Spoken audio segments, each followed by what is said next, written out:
IBN agenda AP team Guntur జిల్లాలో ఉన్నటువంటి పత్తిపాడు నియోజకవర్గం అనంతవరపాడుకు చేరుకుంది. గుంటూరు అనగానే గుర్తొచ్చే మిర్చి రైతులు ప్రస్తుతం మనతో పాటుగా ఉన్నారు. భవిష్యత్తు ఎలా ఉండాలని కోరుకుంటున్నారు, ఈ 5 ఏళ్ల కాలం ఎలా గడిచిపోయింది, ఇన్ని ఏళ్లు ప్రభుత్వాలను చూసారు, ఇన్నిసార్లు ఎలక్షన్స్ చూసారు, ప్రతిసారి ఓట్లేస్తూ వస్తున్నారు. ఈ విభజన జరిగిన తర్వాత ఈ 5 ఏళ్లలో ఎలా అనిపించింది పరిస్థితి? ఈ 5 సంవత్సరాల్లో ఇంకా అభివృద్ధి ఎక్కువగా ఉన్నట్టు మా అనుభవంలో కనిపించింది.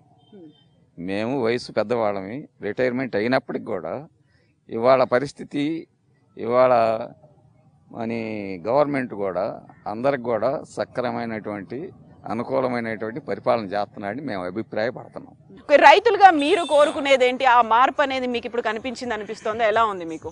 మార్పు అనేది బాగానే కనిపించింది. మా ఊరికి వచ్చేసరికి ప్రతి ఒక్క విలేజ్ మొత్తం కూడా ఎక్కడ అన్ని సీసీ రోడ్లు అయిపోయినాయి. వాటర్ ట్యాంక్ ఒకటి శాంక్షన్ అయింది కొత్తగా, ఒక 2 కోట్లు పెట్టి. ఇంకా డొంక రోడ్లు ఉన్నాయండి. ఇంకొకటి ఏంటంటే మాకు కావాల్సింది శిల్పాలు లేని పట్ల ఒకటి కావాలండి. ఎంతోమంది ఇచ్చారు సబ్సిడీ మీద, ఇప్పుడు ఇవ్వట్లేదు. తైవాన్ ఇంజన్లు ఒకటి, అవి రైతుకి ఇంకా ఇస్తే బాగుంటుంది. ఎప్పటికన్నా ఎంతో ముందు కన్నా కూడా ఇప్పుడు బాగుంది గవర్నమెంట్. అందరికీ పెన్షన్లు వస్తున్నాయి, వితంతు పెన్షన్లు కానీ, వృద్ధాప్య పెన్షన్లు కానీ, రైతులకి ఈ బ్యాంకుల్లో లోన్లు కూడా పోయినాయండి అందరికి. అది బాగానే ఉంది ప్రభుత్వం.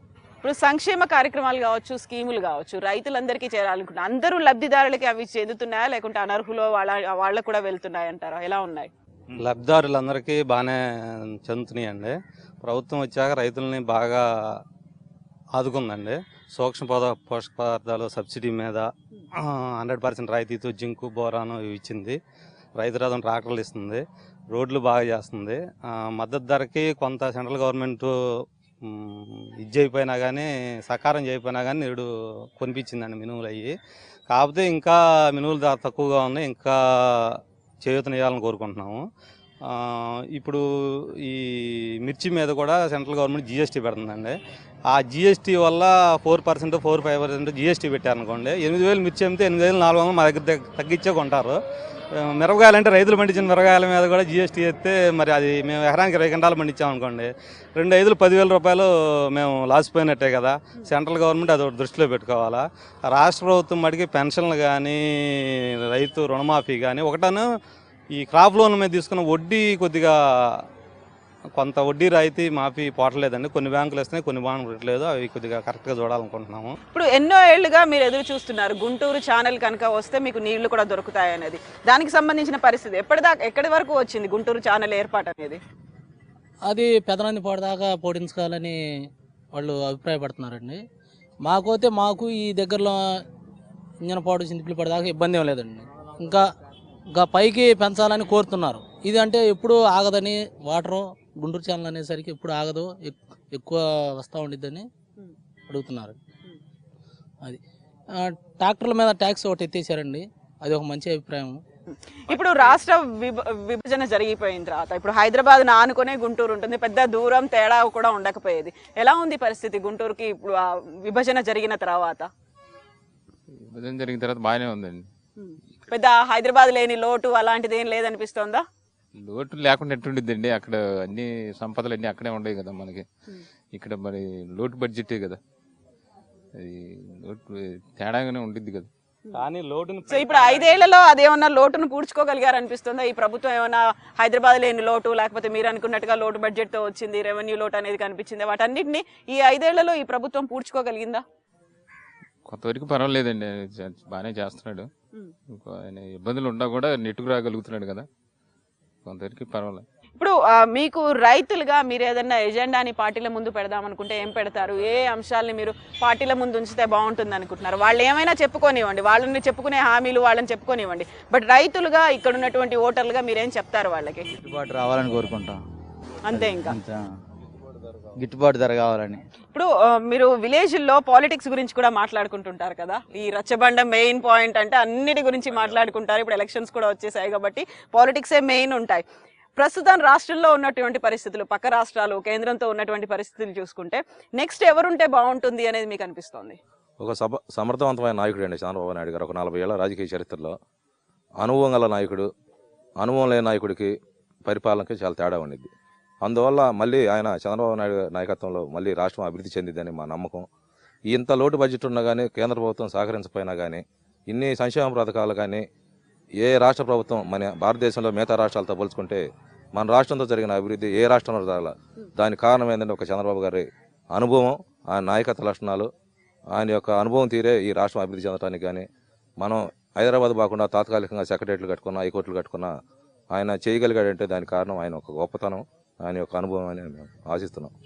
ఇప్పుడు ప్రతి ఒక్క లీడరు, ప్రతి ఒక్క పార్టీ నేత ఓటర్ల దగ్గరికి వస్తారు, మీ ప్రతి ఇంటికి వెళ్తారు, ఓటు అడగడానికి వస్తారు, వాళ్ళు చెప్పాలనుకున్నవన్నీ వాళ్ళు చెప్తుంటారు. అలా కాకుండా ఇదే అభివృద్ధి, ఇలా అయితేనే మంచి జరుగుతుంది, మేము అనుకున్నటువంటి మార్పు వస్తుంది అనేది పర్టికులర్గా మీరు వాళ్ళకి చెప్పాల్సినటువంటి అంశాలు ఏమైనా ఉన్నాయా? ఇది చేయండి మీరు అని చెప్పదలుచుకుంది ఏదైనా? గవర్నమెంట్ అన్ని బాగానే చేసిందండి. ఇంకా చేయాల్సినవి ఉన్నాయి, కొన్ని అయినా జరుగుతున్నాయి. కొన్ని కోడ్ వల్ల కొన్ని రోడ్లు ఆగినాయి ఊర్లో, ఇంకా ఎలక్షన్ కోడ్ వల్ల అంతా బాగానే జరుగుతుంది. సో ఇప్పుడు మీరు కొత్తగా వేరే పార్టీల నుంచి, వేరే లీడర్స్ నుంచి ఎక్స్పెక్ట్ చేసేదేం లేదు ఇంకా? అందుకు గవర్నమెంట్ అంతా బాగా చేస్తుందండి. ఇంకా కొన్ని చేయాల్సినవి ఉన్నాయి. తెలుగుదేశం ప్రభుత్వం అయితే ఇంకా బాగా చేస్తుందని మా నమ్మకం. సో వేరే వాళ్ళ మీద ఎందుకని అంత నమ్మకం లేదు? ఇప్పుడు అంత ఖచ్చితంగా వీళ్ళైతే చేస్తారు, చేయగలుగుతున్నారు అనేది ఎందుకు అనుకుంటున్నారు మీరు? వాడు ఒక దొంగ అసలు. ఈ రాష్ట్రాన్ని వేల కోట్లు దోచుకొని ఇంకా పాలించాలని ఎవరు ఒప్పుకోరండి అసలు. జైల్లో ఉండి వచ్చి నాయకుడికి ఎవరు యాక్సెప్ట్ చేయరు అసలు. అతను ఒక దొంగ రౌడీజం అయిపోయింది రాష్ట్రం మొత్తం. అది హైదరాబాద్ లాంటి నగరాన్ని కట్టడానికి మన కళ్ళతో ఇప్పుడున్న వయసు వాళ్ళం చూడదగ్గ అదృష్టం కలిగి ఒక చంద్రబాబు నాయుడు వల్ల అది మన అమరావతిలో చూస్తున్నాం. ఇలాంటి అవకాశాన్ని ఎందుకు పోగొట్టుకోవాలి ఈ రాష్ట్ర ప్రజలు? దీన్ని సద్వినియోగం ముందుకు తీసుకెళ్తాం. రైతులకు అంటారా, యంగ్స్టర్స్ కూడా వ్యవసాయం చేసే స్థితిలోకి తీసుకొచ్చాడు ఇప్పుడు చంద్రబాబు నాయుడు. లేదంటే ఒక టైంలో వెళ్ళిపోయాం మనం అందరం. ఇక్కడి నుంచి పారిపోయిన వాళ్ళందరూ మళ్ళీ రిటర్న్ అవుతున్నారు. దీన్ని మన ఈ అవకాశాన్ని వినియోగించుకోవాలి ప్రతి రైతు. అందుకని అదృష్టాన్ని ఎందుకు కోల్పోవాలి ఈ రాష్ట్ర ప్రజలు? అతన్నే మరలా కొనసాగిద్దాం. ఇంకో ప్రత్యామ్నాయంతో అవసరం లేదు మనకి. ఇంకెందుకు వెళ్ళాలి?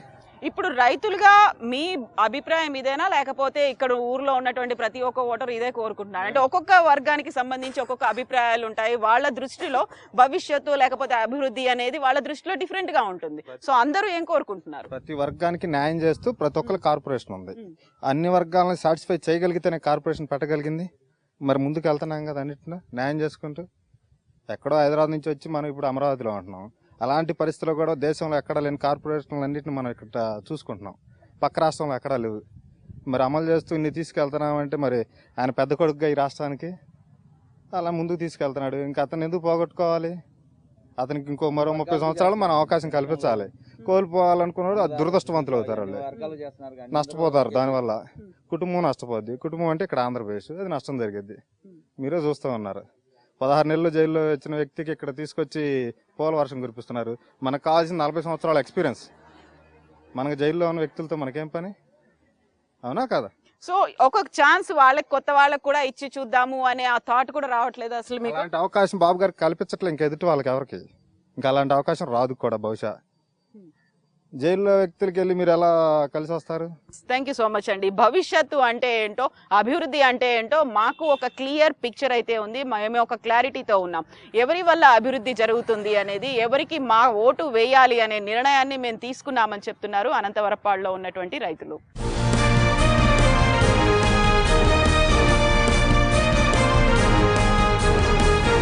ABN agenda AP team different groups ను కలుస్తూ ప్రస్తుతం మనం చేరుకున్నాము ఫస్ట్ టైం ఓటర్స్ దగ్గరికి. కిడ్స్ గుంటూరు క్యాంపస్ కి చేరుకున్నాం. మీరు ఫ్లాష్ మాబ్ లో నలుగురికి అయితే చెప్పారు ఓటు హక్కు వినియోగించుకోవాలి, ఎందుకని చేయాలి, ఓటు మన హక్కే కాదు బాధ్యత అనేది కూడా. సో మీ అందరికీ కూడా ఫస్ట్ టైం ఓటు వచ్చింది. ఈసారి మీరు వాయిస్ డెసిషన్ తీసుకోవాలనుకుంటే ఏ అంశాలని చూసి ఓటేస్తారు మీరు? నేనైతే ప్రస్తుతం ఇంజనీరింగ్ స్టూడెంట్స్కి మేలు చేసే వాళ్ళకి నేను చూసి ఓటేస్తాను. నెక్స్ట్ నాకు చిన్నప్పటి నుంచి ఒకటి ఉంది ఏంటంటే మన కాన్స్టిట్యూషన్ సరిగ్గా లేదు. బికాజ్ మనకి ఇప్పుడు రిజర్వేషన్స్ ఎక్కువైపోయాయి. ప్రతి కేటగిరీలో రిజర్వేషన్స్ ఎక్కువైపోయాయి. దానివల్ల మెరిట్ స్టూడెంట్స్ చాలా బాధపడుతున్నారు. మెయిన్గా ఓసీ కేటగిరీలో మెరిట్ స్టూడెంట్స్కి 90% ఉన్నా వాళ్ళకి సరిగ్గా జాబ్స్ రావట్లా. సో రిజర్వేషన్స్ కొంచెం తగ్గించాలని చెప్పేసి నా భావన. సో వాటి మీద మళ్ళీ ఇంకా ఇంజనీరింగ్ స్టూడెంట్స్కి ఈ మధ్య ఫీజులు బాగా పెంచేశారు ఇంజనీరింగ్ కాలేజెస్లో. సో దాని మీద ఇన్సెంటివ్స్ ఇంకొంచెం ఎక్కువ ఇస్తే బాగుండని చెప్పి నా అభిప్రాయం. ఏ క్యాండిడేట్కి ఎవరికి ఓట్ వేయాలనే డెసిషన్ మీ అంతటా మీరే తీసుకుంటారా, లేకపోతే ఎల్డర్స్ సజెషన్ లేక పేరెంట్స్ సజెషన్, వాళ్ళు కొంతమంది పార్టీలకి ఫాలోవర్స్గా ఉంటారు, లేకపోతే వాళ్ళే ఆ పార్టీని అనుసరిస్తూ వాళ్ళ విధానాల్ని అనుసరిస్తూ ఎల్డర్స్ ఉంటారు, ఎవరి డెసిషన్ తీసుకొని you use your vote? I will choose my own decision. ఎందుకంటే ఇప్పుడు నేను రైట్ ఓట్ చేసే హక్కు నాకు వచ్చింది. బికాజ్ ఎందుకంటే నేను తెలుసుకోగలను ఏంటి జరుగుతుంది, వాట్ ఈస్ ద డెవలప్మెంట్ అని. సో నేను చేసే ఓట్ ఎవరికంటే ఫ్యూచర్ జనరేషన్. ఆల్రెడీ ఓట్ వేసే వాళ్ళు వేస్తున్నారు. మా పార్టీ ఏంటంటే ఇప్పుడు ఫస్ట్ టైం వేస్తున్నాం ఓట్ అనేది. సో దానికి ఏంటంటే ఇప్పుడు మా నుంచి జనరేషన్ మూవ్ అవుతుంది నెక్స్ట్. సో ఎవరైతే టెక్నాలజీకి కానీ స్టూడెంట్స్కి ఎవరైతే బాగా ఇంప్రూవ్ చేయగలుగుతున్నారో వీళ్ళకి ఫ్యూచర్ జనరేషన్ ఇంప్రూవ్ అయ్యే వాళ్ళకి ఓట్ చేయాలనుకుంటున్నాను. ఇప్పుడు సరైన నాయకుని ఎన్నుకోవాలి అనుకున్నప్పుడు చాలా వరకు ఓటుకు సంబంధించి ఆ డబ్బులు ఇవ్వడానికి రెడీగా ఉంటారా, లేకపోతే మహిళలు అయితే చీరలు ఇవ్వడానికి, మందు బాటిల్స్ ఇవ్వడానికి, బిర్యానీ వీటన్నిటికీ కూడా ఇవ్వడానికి అండ్ టెంప్ట్ చేసే ఫ్యాక్టర్స్ కూడా ఉంటాయి. మా ఊరు వాడు, లేకపోతే మా కులం వాడు, మాకు తెలిసిన వాడు అనే ఫ్యాక్టర్స్ ఇవన్నీ ఉంటాయి. అవన్నీ కాదు, మీ ఫ్రెండ్స్ చెప్పినట్టుగా ఒక మంచి పర్సన్ని ఎలెక్ట్ చేసుకోవాలంటే ఏం చేస్తే మంచి పర్సన్ అనేది మీ భావన? మంచి అనే దానికి మీరిచ్చే నిర్వచనం ఏంటి?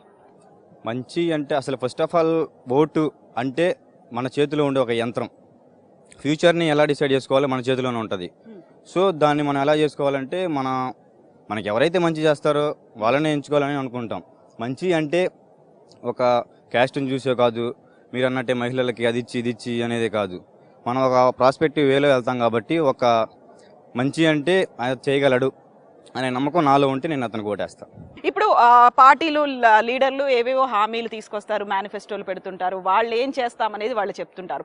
వాళ్ళు ఏం చేస్తామనే దానికంటే మాకేం కావాలి అనేది మీరు చెప్పదలుచుకుంటే మీకేం కావాలని మీరు అనుకుంటున్నారు? లాస్ట్ 5 years మనం నష్టాల్లోనే నడిచాము. నెక్స్ట్ 5 years అయినా కొంచెం బెటర్ పొజిషన్లోకి రావాలని అనుకుంటున్నాము. దానికి బేస్గా ముందు మనకి కంపెనీస్ రావాలి, దాని తర్వాత ఇండస్ట్రీస్ రావాలి, మ్యాన్ పవర్ ఎక్కువ పెరగాలంటే జాబ్స్ రావాలి, మోర్ అండ్ మోర్ కంపెనీస్ ఇక్కడికి రావాలి. ఎస్. ఇప్పుడు స్టూడెంట్స్గా మీ ఎజెండా ఏముండాలని మీరు అనుకుంటున్నారు? వాళ్ళు చెప్పేది వాళ్ళని చెప్పనివ్వండి, బట్ మేము చెప్పేది కూడా వినాలి మీరు. మాకు ఈ ఎజెండా ఉంది, మా ఇష్యూస్ ఇవి, లేకపోతే ఫ్యూచర్ని మేము ఇలాగే చూడాలనుకుంటున్నాము అని చెప్పదలుచుకున్నటువంటి అంశాలు ఏమున్నాయి? ఫస్ట్ థింగ్, ఫ్యూచర్ని ఎలా చూడాలనుకుంటున్నామంటే ఇప్పుడు ఈ 5 years అనేవి గడిచిపోయినాయి ఎలాగో మనకి. నెక్స్ట్ 5 years మనం ఎంచుకునే వాళ్ళు మనం ఏం చూడాలంటే ఫస్ట్ మనకి మన జనరేషన్ అంటే లైక్ మన హ్యూమానిటీలో త్రీ వేస్ ఆఫ్ పీపుల్ ఉంటారు. ఒకటి high, average, backward. It's not I'm not telling about humanity. అంటే లైక్ వాళ్ళని తక్కువ చేసి నేనేం మాట్లాడట్లేదు, బట్ అంటే అక్కడున్న పర్స్పెక్ట్ని నేను చెప్తున్నాను ఇప్పుడు ఇక్కడ. అంటే హైగా ఉండే వాళ్ళు ఎలాగూ వాళ్ళు ఉంటారు, యావరేజ్లో ఉండే వాళ్ళ పనులు వాళ్ళు చేసుకుంటూ వాళ్ళు వెళ్ళిపోతారు. ఉండేది బ్యాక్వర్డ్ పీపుల్. ఇప్పుడు ఈ బ్యాక్వర్డ్ పీపుల్ వచ్చేసరికి అంటే వాళ్ళకి అవగాహన అనేది ఉండదు. వాళ్ళకి అక్కడికి వెళ్ళిన అంటే లైక్ ఎవరికి ఓటేయాలి, మనం ఏం చేయాలి అనే అవగాహన అనేది ఎవరికి ఉండదు బ్యాక్వర్డ్ పీపుల్. ఎందుకంటే వాళ్ళు వెల్ ఎడ్యుకేటెడ్ కాదు. Up to average people, mostly people are educated. Like I'm not telling every one is educated, but they know what is what అనేది. But backward people do not know anything about studies or education. Who gives a money? Like నోటికి ఓటే వేస్తారు వాళ్ళు. అంటే నేను ఇప్పుడు ఒక MLA వచ్చి చీరలు ఇవ్వగానే నేను అతనికే ఓటేస్తాను, నాకే ఓటేయండి. This is happening right now because this is like elections time, right? During in villages it is happening right now. I have seen that. And ఇలా కాకుండా ఫస్ట్ బ్యాక్వర్డ్ పీపుల్లో అంటే అన్ఎడ్యుకేటెడ్ పీపుల్లో మనం అవగాహన అనేది కల్పించగలిగితే ఫ్యూచర్ అనేది బాగుంటుంది. ఆ అవగాహన అనేది ఎలా వచ్చింది అంటే మన ఎడ్యుకేషన్ పరంగానే వచ్చింది. ఓట్ అనేది ఎప్పుడు మనం వెయ్యాలి అనుకుంటున్నామో మనకి ఇలాంటి అంశాలపైన చాలా అంశాలు ఉంటాయి. Not only education, not only developing the surroundings, not only by seeing the caste. Mostly people will vote only based on caste and giving money during the elections. Like they'll be coming and giving the money. Take this money and vote for us. So this is happening in the society right now. We feel like people should not vote for note and people should not vote based on their caste. And I also feel like people should vote. They should not think like time waste అవుతుంది, లేకపోతే నేను ఉంచలేకపోతున్నాను.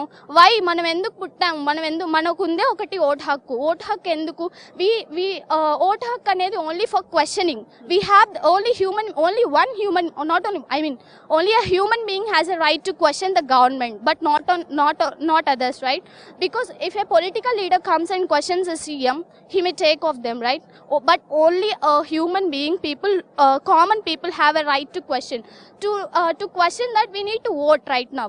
So this is happening like only for cash, only for money, and something like sarees, TVs, fridges, like that it is happening. So we feel like you should not vote for all those, you need to vote for yourself.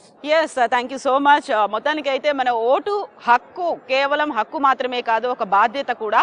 Vote వేసేవాడు ప్రశ్నించాల్సినటువంటి అవకాశం, బాధ్యత కూడా ఉంటుంది. అందుకనే ఓటుని అమ్ముకోకుండా, note కోసం దాన్ని ఇచ్చేయకుండా బాధ్యతగా వ్యవహరించాలి. అదే ఒక అవగాహన ఇక్కడ ఉన్నటువంటి యూత్లో కనిపిస్తుంది. మా ఓటుని మేము సద్వినియోగం చేసుకుంటాం, భవిష్యత్తుని ఎవరైతే భద్రంగా అందించగలుగుతారో వారికే మా ఓటు హక్కును వినియోగించుకుంటామని చెప్తున్నారు ఫస్ట్ టైం ఓటర్స్.